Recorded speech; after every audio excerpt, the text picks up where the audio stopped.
हारे।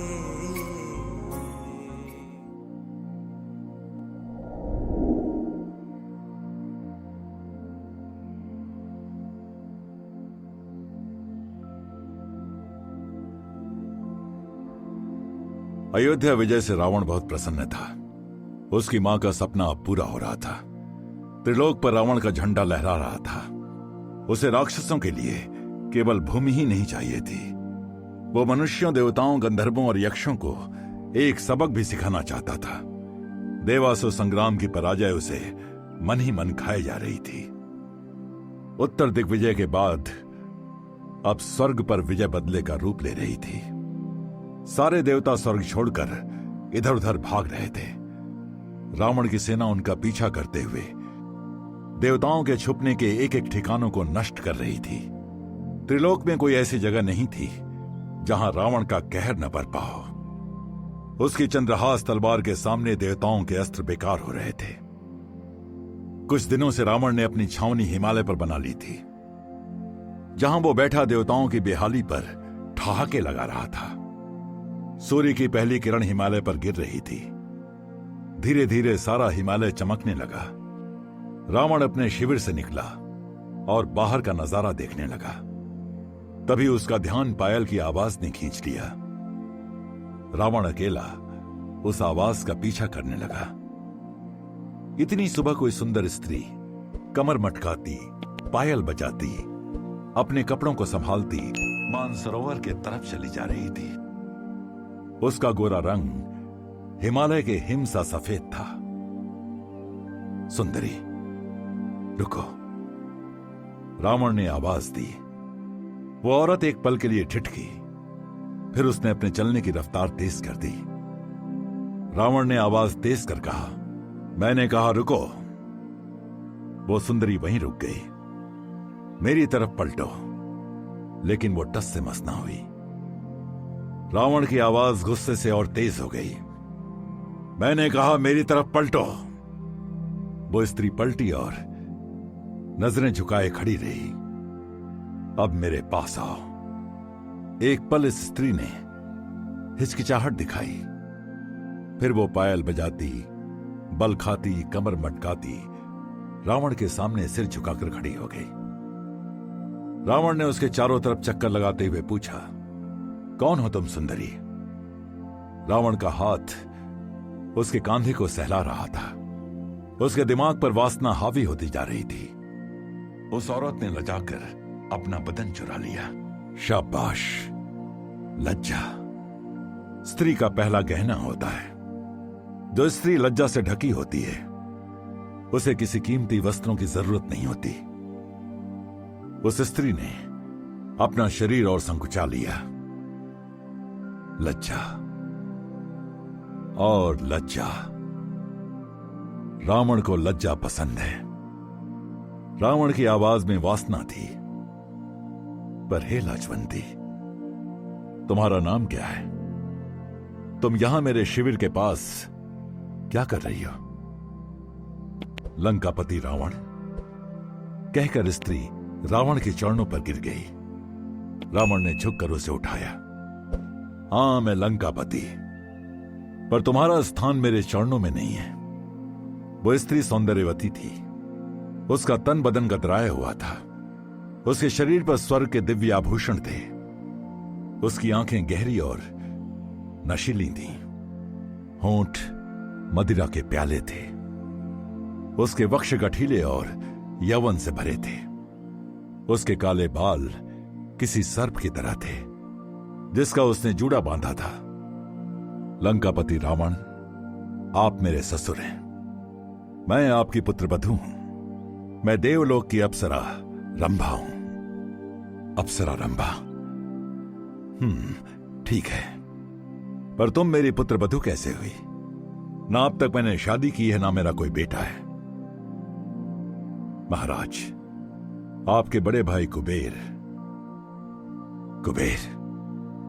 वो भगोड़ा जिसे मैं हरा चुका हूं, वो देवताओं का चहेता है।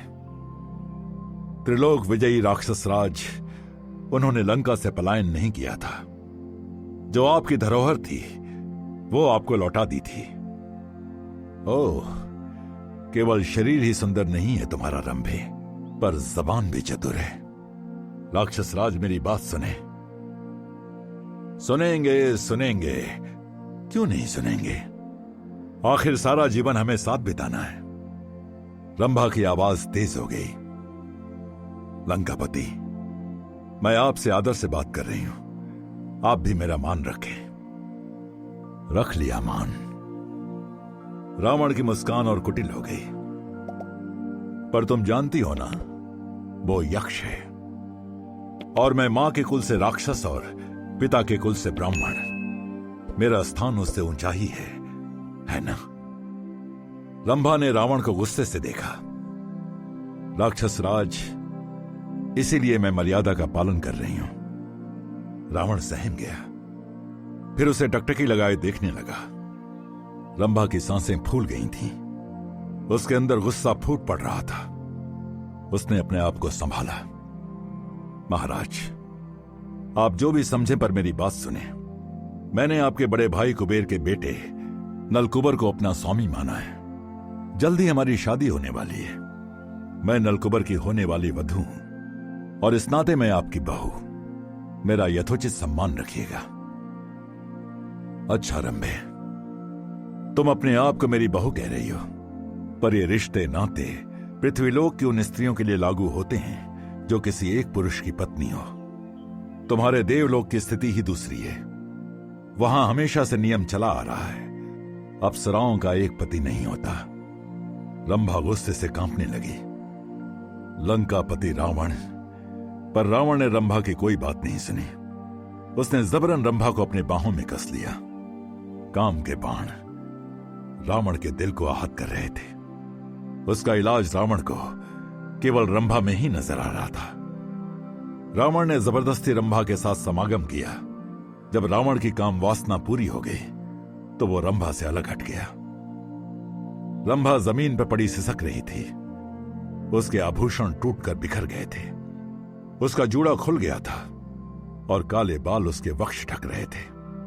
उसकी आंखें रो रो कर लाल हो गईं। उसका बदन टूट रहा था और आत्मसम्मान को पहुंची ठेस से वो अंदर ही अंदर बिखर गई थी। फिलहाल वो आंधी में फंसे तिनके की तरह लग रही थी। कभी उठती, कभी गिरती, रोती बिलखती रंभा खड़े होने की कोशिश कर रही थी। थोड़ी देर बाद उसने अपनी आंखें पोंछी और उसके मुंह से श्राप फूट पड़ा। दुष्ट राक्षस राज रावण, मैं तुझे शाप देती हूं।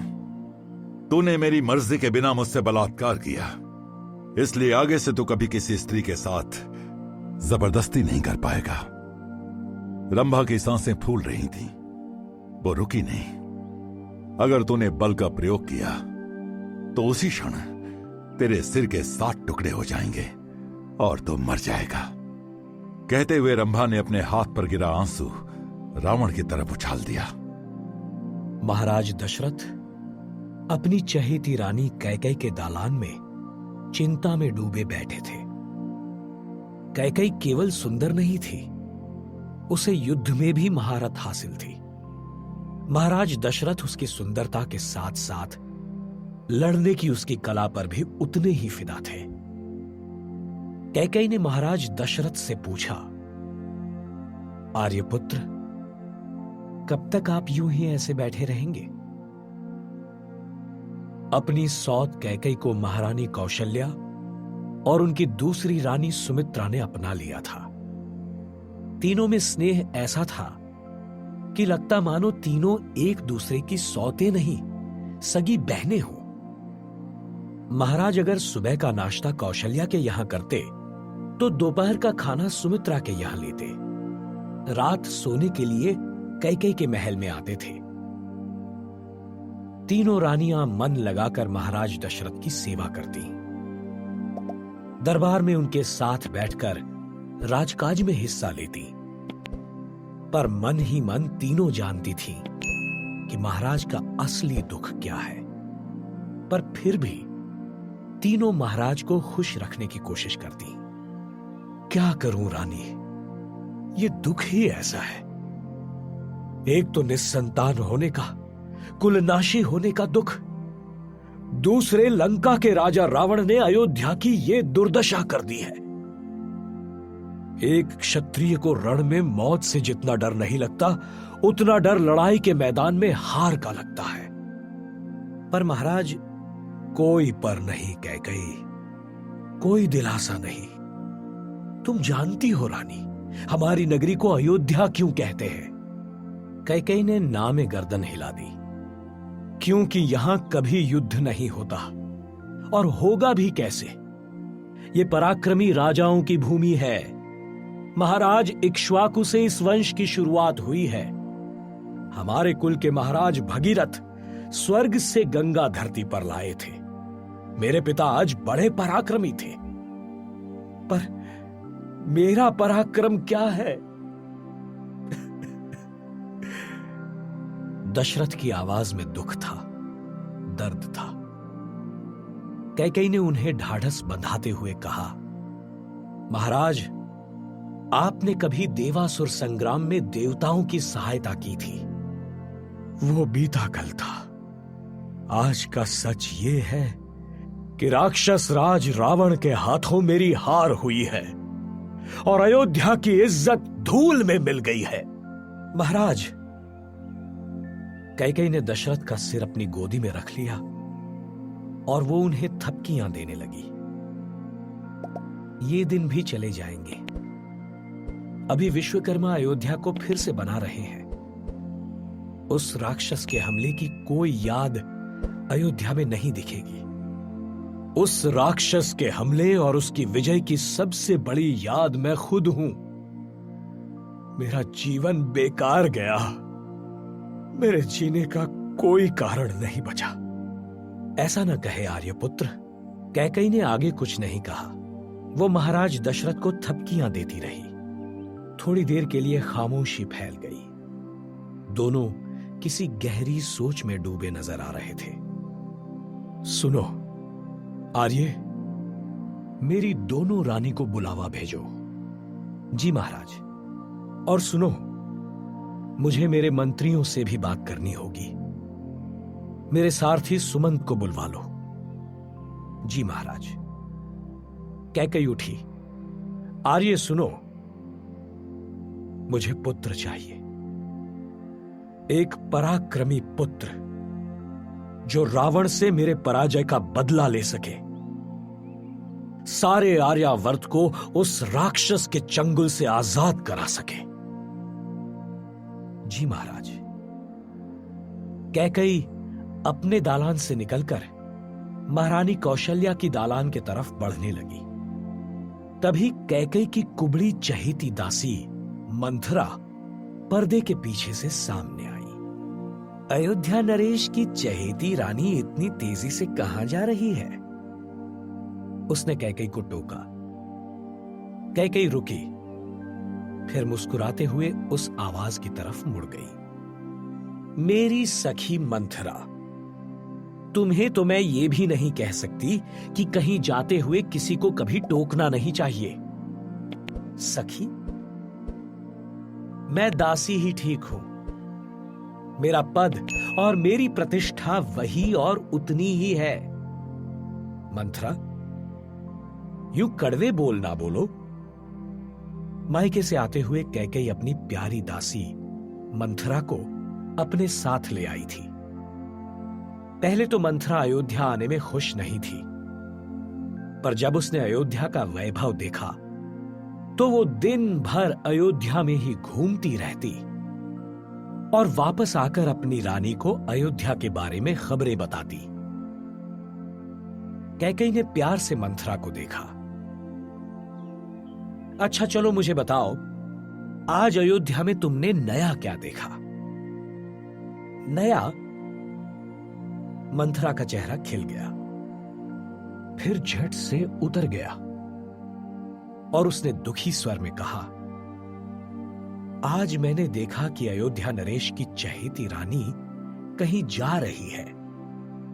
उसकी चाल से ऐसा लग रहा था जैसे उसे किसी को कोई संदेशा देना है। फिर मेरा मन दुख से भर गया। कैसी है अयोध्या नगरी, जहां रानी को भी छोटे मोटे संदेशे खुद लेकर जाने होते हैं। यह काम तो हम जैसी दासियों का, चेटियों का है। मेरी सखी, तूने सही पकड़ा है, पर तू नाराज ना हो। मैं कौशल्या के दालान में महाराज का संदेशा लेकर जा रही हूं। हे भगवान! मंथरा ने अपने कान पर हाथ रख लिए। मंथरा, ना रानी ना, मेरी बात सुन। हां, कैसे लाई हुई दासी हूं ना, बात को अनसुना करने का साहस नहीं कर सकती। अयोध्या में इसके लिए कठोर दंड दिया जाता है। सुन मेरी सखी, मैं जानती हूं तुझे अयोध्या की कई बातें बड़ी अटपटी लगती हैं, मुझे भी लगती है, पर तू एक बात समझ ले। जब उस राक्षस ने अयोध्या पर आक्रमण किया था, तब एक बात मेरे सामने साफ हो गई थी। युद्ध के समय जिस धीरज के साथ महारानी कौशल्या ने प्रशासन की बागडोर संभाली थी, मुझे यह अंदाजा तो आ गया था, मेरा रण का कौशल दरबार में किसी काम नहीं आने वाला। मुझे कौशल्या के नीचे ही रहना होगा। भले ही मैं महाराज की प्रिय पत्नी हूं, पटरानी कौशल्या ही है।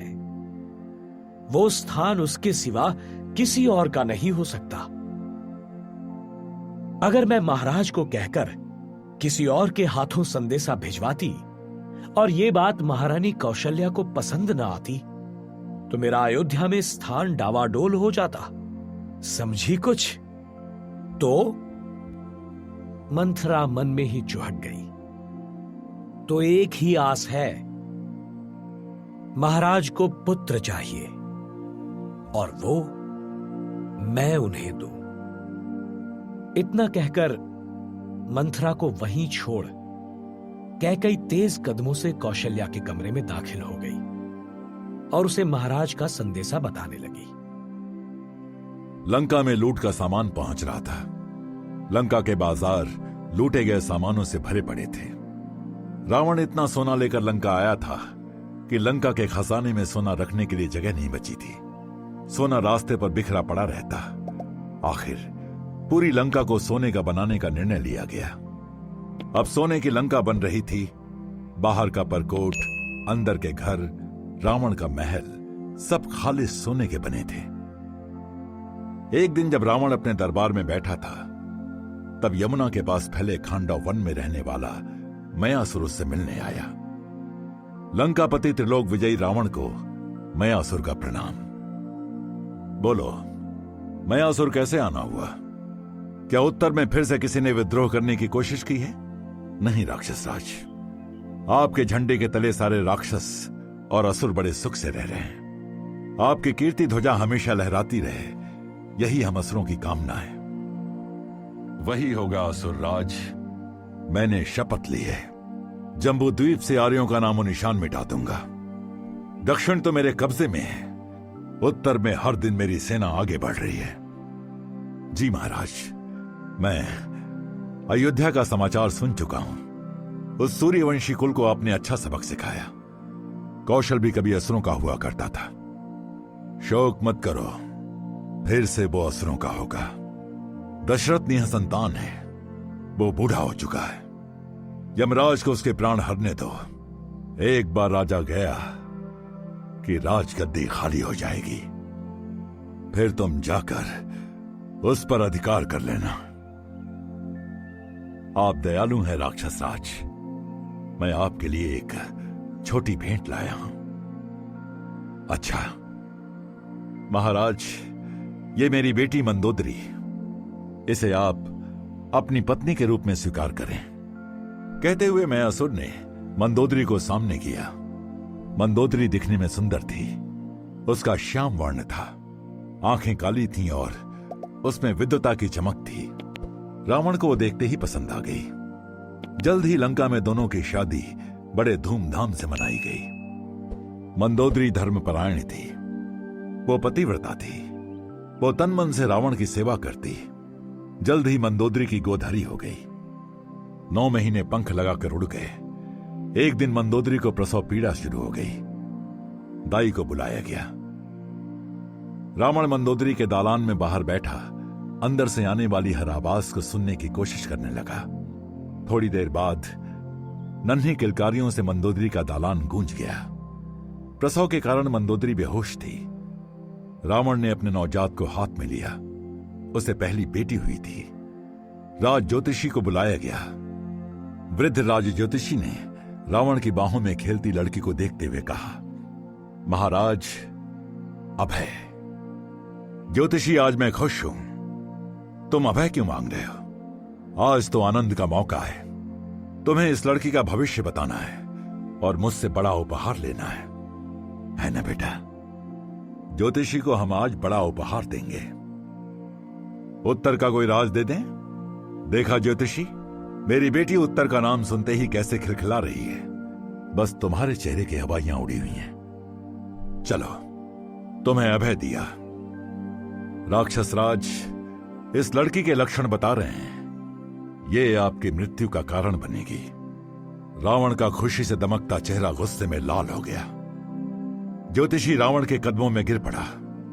अभय लंकापति अभय, आप इसे मार डालिए या किसी सुनसान जगह पर इसे छोड़ आइए। ये लड़की आपके कुल के विनाश का कारण बनेगी। रावण थोड़ी देर ज्योतिषी को देखता रहा। ज्योतिषी का चेहरा पसीने से नहाया हुआ था। दाई भी चुपचाप खड़ी सुन रही थी। महाराज अभय, अगर ज्योतिषी सही कहते हैं तो इस बच्ची को लंका में मत रखिए। हम राक्षसों ने आपकी वजह से अच्छे दिन देखे हैं। हम फिर से एक बार अंधेरे में नहीं खोना चाहते। अपना राजधर्म निभाएं महाराज। इस दुष्ट कन्या को लंका से दूर ले जाइए। मैं महारानी को बोल दूंगी उन्होंने मरे हुए बच्चे को जन्म दिया। ये बात केवल मैं, आप और ज्योतिषी तक ही रहेगी। रावण की बाहों में खेल रही वो नवजात लड़की अपने छोटे हाथों से रावण की दाढ़ी पकड़ने की कोशिश कर रही थी। उसके चेहरे पर मुस्कान थी। रावण को उसे मारने का मन नहीं हो रहा था। वो उस लड़की को लेकर मंदोदरी के दालान से बाहर निकला और एक अंधेरे मार्ग पर चलने लगा। वो अंधेरी काली रात थी। उस सुनसान बियाबान में दूर दूर तक एक पेड़ तक नहीं था। मिथिला नगरी के बाहर की यह जमीन वर्षों से बंजर पड़ी थी। उस बंजर जमीन पर हाथ में कुदाल लेकर कोई खोद रहा था। अंधेरे में कुछ दिखाई नहीं दे रहा था। उस शख्स ने अपने ऊपर एक कंबल ओढ़ रखी थी ताकि उसका चेहरा किसी को दिखाई न दे।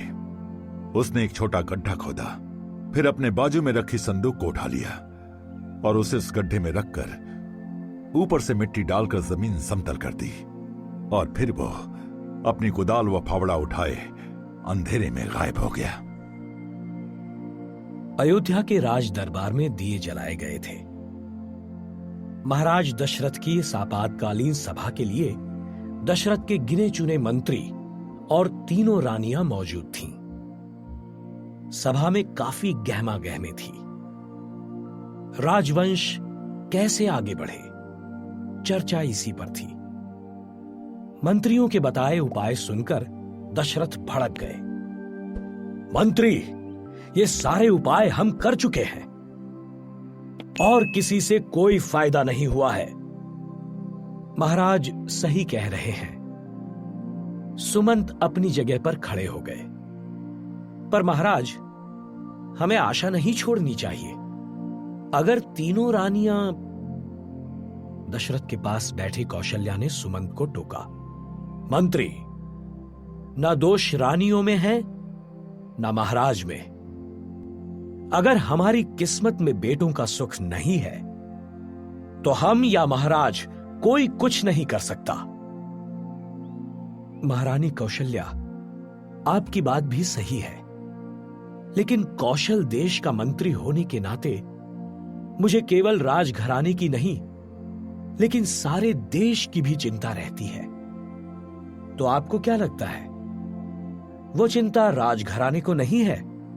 महारानी, अयोध्या के लोग आप पर पूरा भरोसा रखते हैं। ना वे और ना आपके मंत्री कभी ये सोचेंगे कि राज परिवार अयोध्या की भलाई नहीं देख रहा। कौशल्या ने दशरथ की तरफ देखते हुए पूछा, तो आप क्या उपाय सुझाना चाहते हैं? सुमंत थोड़ी देर मन ही मन सोचता रहा। फिर उसने कुछ ठान लिया हो जैसे, महाराज, एक बार पुत्र कामेष्टि यज्ञ करके तो देखें। पुत्र कामेष्टि के लिए योग्य ऋषि भी तो मिलना चाहिए। महाराज, अंग देश में रहने वाले ऋषि ऋषशृंग बड़े ज्ञानी हैं। उन्हें वेदों का बड़ा ज्ञान है। वे अगर चाहें तो पुत्र कामेष्टि यज्ञ हो सकता है और आपकी मनोकामना भी पूरी हो सकती है। महाराज दशरथ थोड़ी देर कुछ सोचते रहे। फिर उन्होंने अपनी तीनों रानियों की तरफ देखा।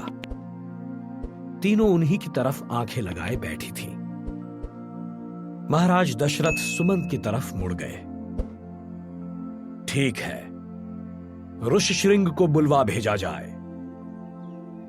सूखाग्रस्त मिथिला नगरी में सूरज की पहली किरण के साथ मंगल गान बजने लगे थे। आज सुबह से न जाने क्यों आसमान में बादल जमा होने लगे थे। तेज बहती हवा भी रुक सी गई थी। लग रहा था आज बारिश होगी। वर्षों से पड़ा सूखा हटेगा। इंद्र देवता आज मिथिला पर शायद प्रसन्न होने वाले थे। चारों तरफ ढोल बजाए जा रहे थे, शंख फूंके जा रहे थे। मिथिला नरेश जनक अपने रथ पर सवार हो महल से बाहर निकले थे। सारे नगरवासी उन पर फूल बरसा रहे थे। थोड़ी देर बाद जनक का रथ नगर के पास वाली बंजर जमीन के पास रुका। वहां कई ऋषिगण पहले से खड़े हो वेद मंत्रों का पाठ कर रहे थे। एक ऋषि ने अपने हाथ में हल थाम रखा था। उस हल से जनक के 2 पुष्ट बैल जोड़े गए थे। जनक को कोई संतान नहीं थी, इसलिए वो पुत्र कामेष्टि के लिए यज्ञ की भूमि जोतने वाले थे। जनक ने हाथ में हल थाम लिया और वो बैलों को हाँकने लगे। जमीन बंजर होने की वजह से बैलों को हल खींचने में कठिनाई हो रही थी, पर जनक जोर लगाकर हल चला रहे थे। धीरे धीरे हल के चलने से एक जमीन पर लंबी रेखा खींचती जा रही थी। तभी टन की आवाज के साथ हल का नीचे का हिस्सा जमीन में किसी धातु से टकराया।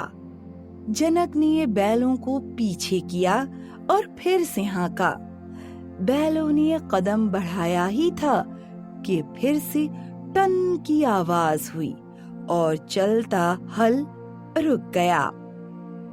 जनक ने अपने सेवकों को जमीन की मिट्टी हटाने के लिए कहा। सेवक जल्दी जल्दी हाथ चलाने लगे। थोड़ी देर में उन्हें एक संदूक दिखने लगी। सेवकों ने अब सावधानी से मिट्टी किनारे करनी शुरू की। संदूक को गड्ढे से बाहर निकाला गया। जनक ने उस संदूक को खोला और उसका चेहरा खिल गया। अंदर एक नन्ही सी लड़की सो रही थी। संदूक खुलते ही वो किलकारी मारकर रोने लगी। अचानक मिथिला में बारिश शुरू हो गई। पिछले कुछ सालों से पड़ा सूखा खत्म हो गया। मिथिला फिर से हरी भरी हो गई। जनक ने उस बारिश में भीगते हुए उस नन्ही लड़की को गले से लगा लिया। तभी आकाशवाणी हुई। सुनो मिथिला नरेश, महाराज जनक, तुम्हें मिली ये लड़की तुम्हारे कुल का नाम रोशन करेगी। ये लड़की राक्षस राज रावण के अंत का कारण बनेगी। ये दिव्य स्त्री है। जब ये विवाह योग्य हो जाएगी तो ये श्री विष्णु का वरण करेगी, जो इस समय कहीं धरती पर मनुष्य रूप में अवतरित हुए हैं। महाराज जनक आकाशवाणी सुनकर बड़े प्रसन्न हुए।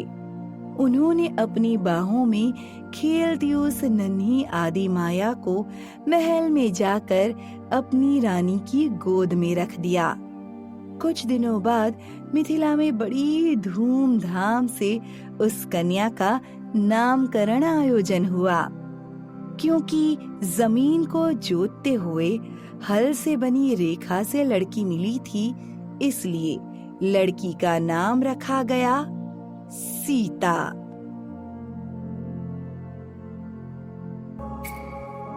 मंगल भवन अमंगल हारी, द्रवहु सुदशरथ अजर बिहारी।